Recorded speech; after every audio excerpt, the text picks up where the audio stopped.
Hello, everybody. This is Tony Jose. Today, I'm talking to Adam Chock, who is the owner of Buddha Bowl Cafe. Welcome, Adam. Hi, Tony. Good to see you, mate. It's been a while. Yeah, thanks for having me. Nice to spend time with you today. Thank you. And thank you for agreeing to be part of this series that I'm creating. Welcome. Pleasure. So can we straight away jump into the first question? Go ahead. Can you please share a little about yourself, Adam? The place you were born, your education, your passion, the things that you enjoy doing, and one thing that the public might not know about you. Sure. Well, it's a long story now, but originally I was born in Wollongong, and just south of Sydney, many years ago. And I grew up there, and I have since studied at Wollongong University. I have a commerce degree. And I guess my passion is hospitality. Specifically, that's my background, hotel management. And I guess what people might not know about me is that originally I wanted to study not commerce, but environmental science. Wow. So deep down, my passion is the environment. Good on you. Good on you. And I'm sure you'll be touching on that topic of environment as you explain a bit more about your business later. So I'm going to jump into, thank you. So I'm going to jump into the next question. Can you please share about your work experience prior to starting your venture, which is Buddha Bowl Cafe?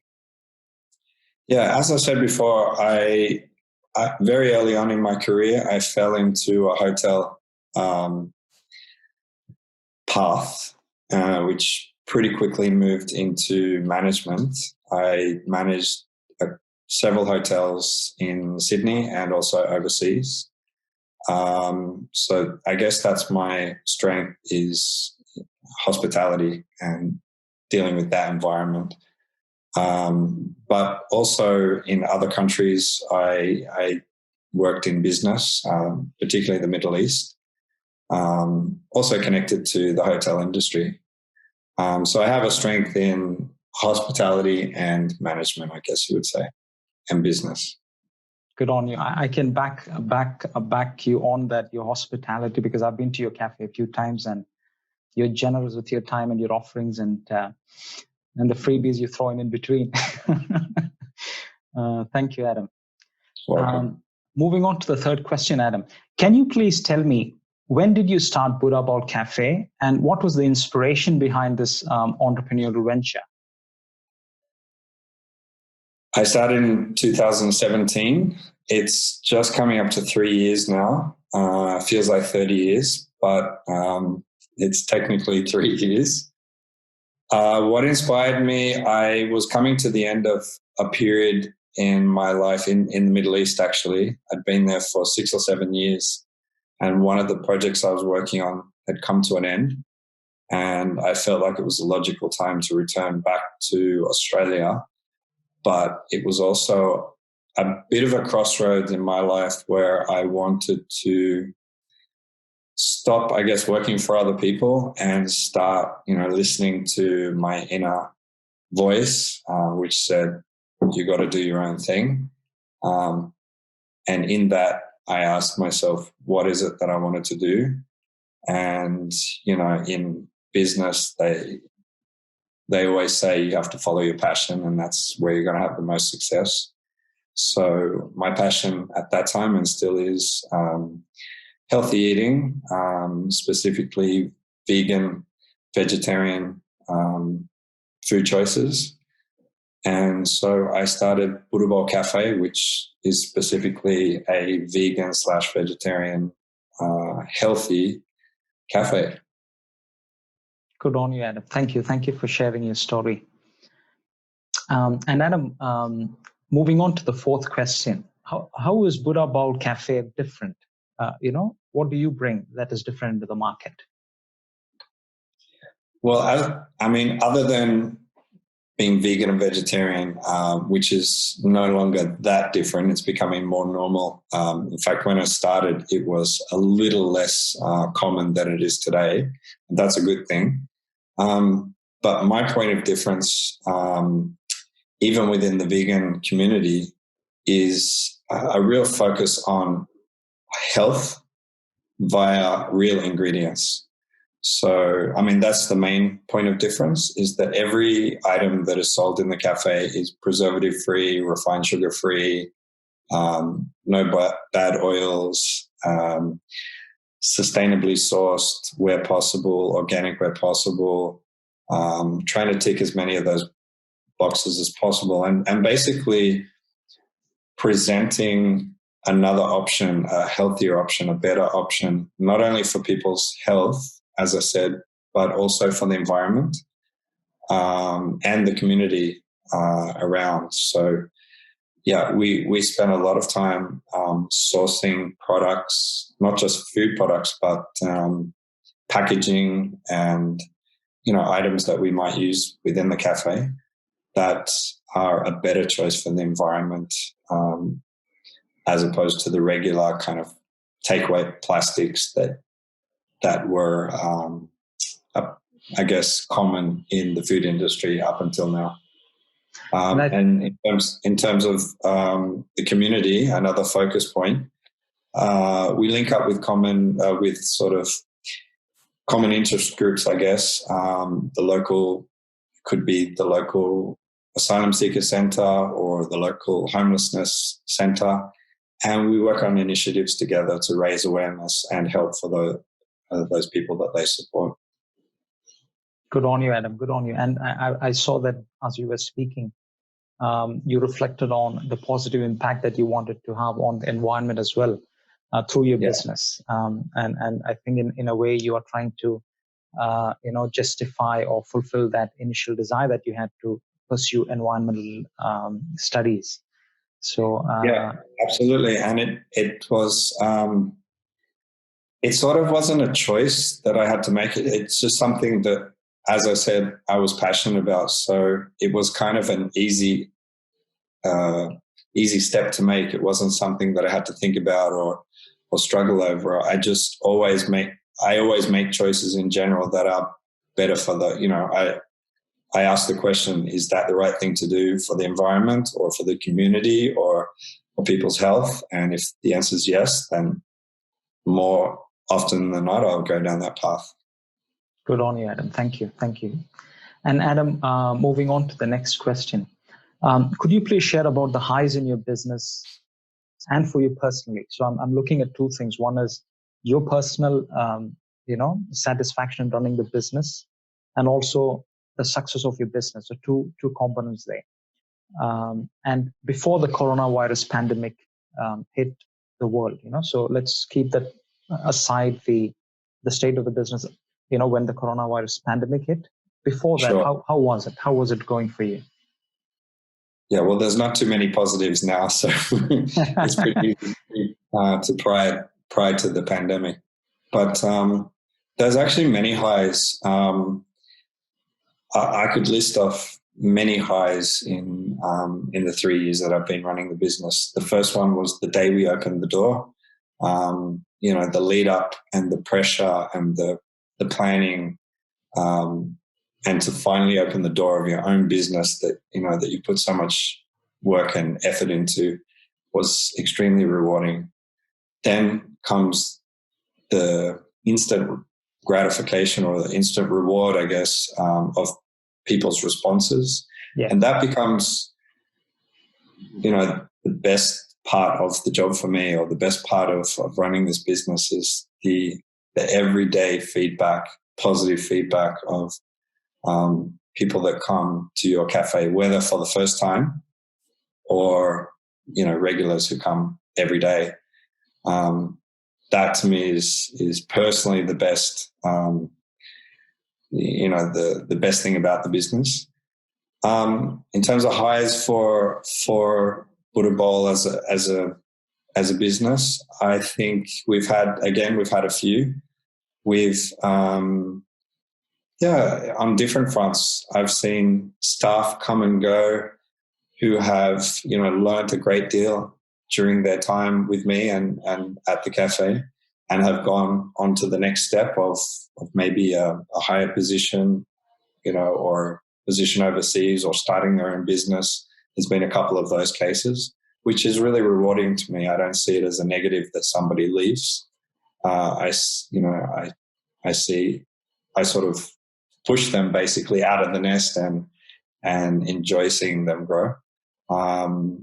And awards, sorry. We've won a couple of awards during our time there. We've been certified ocean friendly by the Surf Riders Association.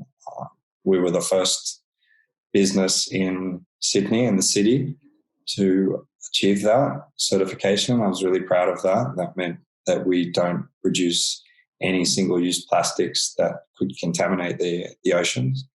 And we've been able to, another rewarding sort of factor from a business point of view is that we've been, I guess, a mentor for other cafes and other similar businesses that use us as a point of contact for helping them also transition to a more environmentally friendly business. We've achieved a couple of little milestones within the business. We've had success with a couple of external events that were for the purpose of raising awareness, or let's say charity, for the local community, also animal sanctuaries. I can't pinpoint one thing. There's quite a few highlights of running this business, to be honest. Good on you, Adam. And I think the last time I checked your Google review, I think it was 4.9, if I'm not wrong, from 300, 400 customers. How many? Yeah, people? I think it's 4.8. Let's be real. But that's another point. It's actually, I'm very proud of that. We are the highest rated Google review cafe in Newtown. Wow. Okay. There isn't anybody above 4.8. So yeah, I'm very proud of that. And excellent. Yeah, in general, everybody's happy. And that's why we do what we do, I guess. And I think it's also a testament to your hard work and your passion and the honesty with which you actually pursued this venture. You know what I mean? And it just shows in what you delivered out there. And I hope so. I mean, I don't consider it hard to be honest and genuine and passionate and actually care about, the people that I'm serving. That's just, I know it sounds a bit arrogant, but that's what I do. That's what I've always done. It's not hard work, and I don't understand other businesses that might consider it hard work.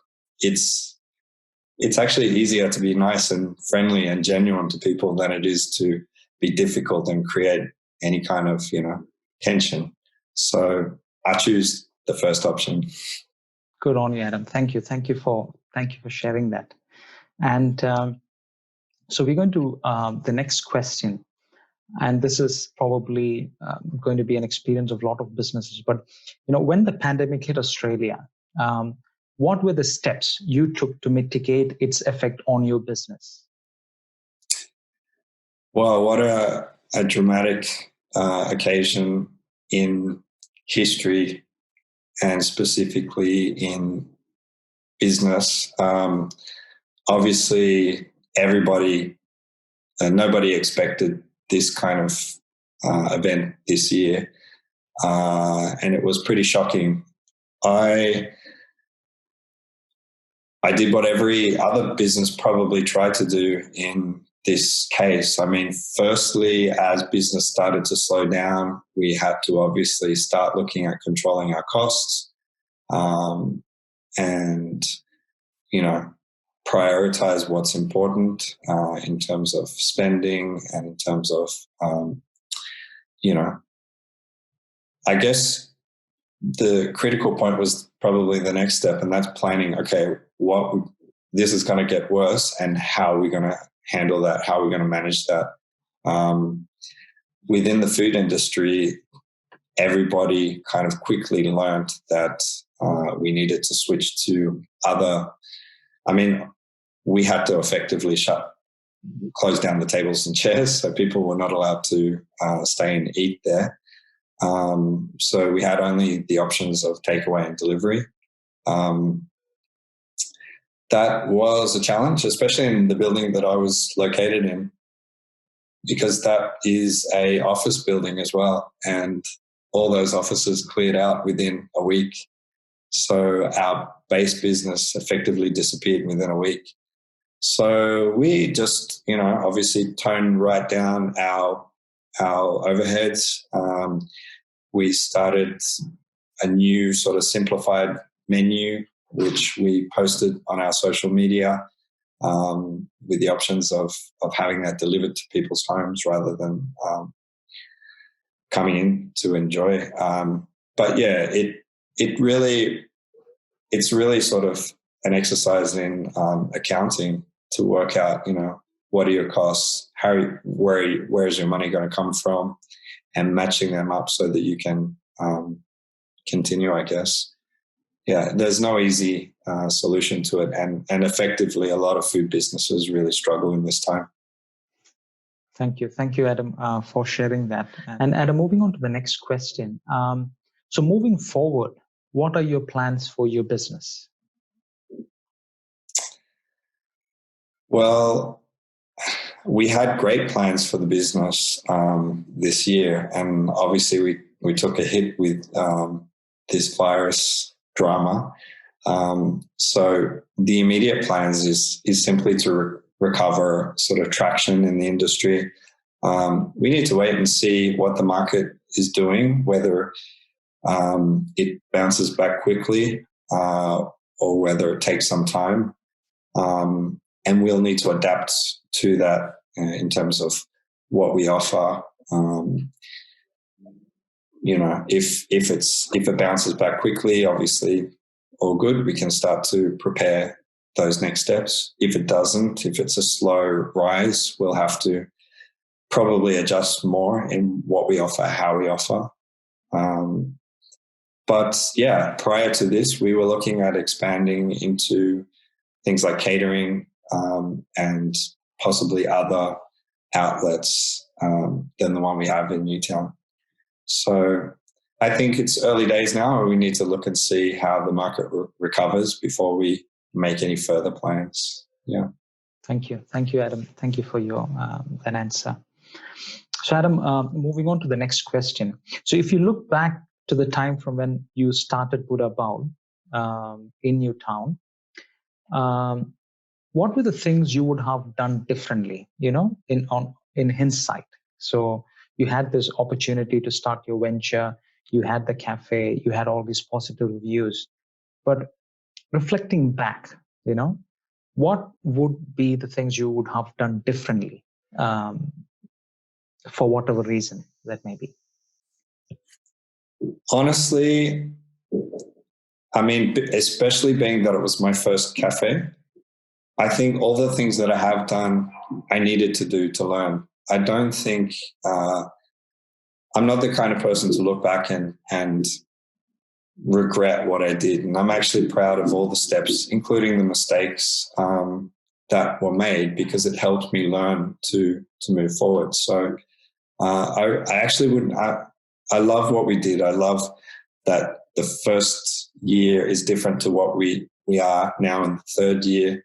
Some of those things make me laugh that we did back then, but I wouldn't change that either. I think it was important to grow up through the business. It's not possible to open the door and be perfect, from day one. I think it's important to adapt to the environment that you're in, and doesn't matter how experienced the business owner is, any new venture is not going to open perfectly. So I think, one thing maybe I would have done, and maybe I will consider in the future, is possibly related to the location. Although I'm proud of and I love the location I'm in, It's gotten to a point now where we could consider another location or a better location in terms of foot traffic. So yeah, I would highlight that to other people to basically ensure that they look for the right location for not only the time of opening, but for down the track as well, that it suits that. Yeah. Good on you, Adam. Thanks for sharing that important point with us. Now, Adam, coming to the last question, what are the life and business lessons that you would like to share with someone who is planning to start a cafe in Australia? Well, only do it if it's your passion. It is hard work if it is not your passion. So I guess that's the number one point. You need to love doing this because it is hard work, day in, day out. Even at the end of when you've closed, you're still working basically 24/7. So I doubt that it's possible to successfully continue in this business if you don't love what you're doing. Because there are days where there's no reward, there's no financial reward, there's no love from the staff, no love from the customers, and you still have to keep going. And you'll only do that if you love what you're doing and you believe in what you're doing. So yeah, having a basic belief is important. Good on you, Adam. I think what you shared, Adam, is right. Because unless you are passionate about something, it can become a chore, or it can, it becomes difficult exactly. Because you're trying to fight against the odds and whatever. But if it's a passion, you enjoy that, and even if hardships come your way, you accept it and you try to find a solution to it. So I think a very good point to share that you've shared, Adam, which is, unless you're passionate about something, don't do it. So thank you, Adam, for sharing your experience and your knowledge on all the topics that we had talked about today. I think you stand out as an exception because you have pursued your passion in starting this cafe, and not only starting the cafe, but you wanted to incorporate that environmental responsibility into your business as well. So thank you, Adam, for sharing your points. It's been an encouragement and inspiration, and I wish you the very best, Adam. Thank you. Thanks, Tony. Thanks for having me. You're most welcome. All the best.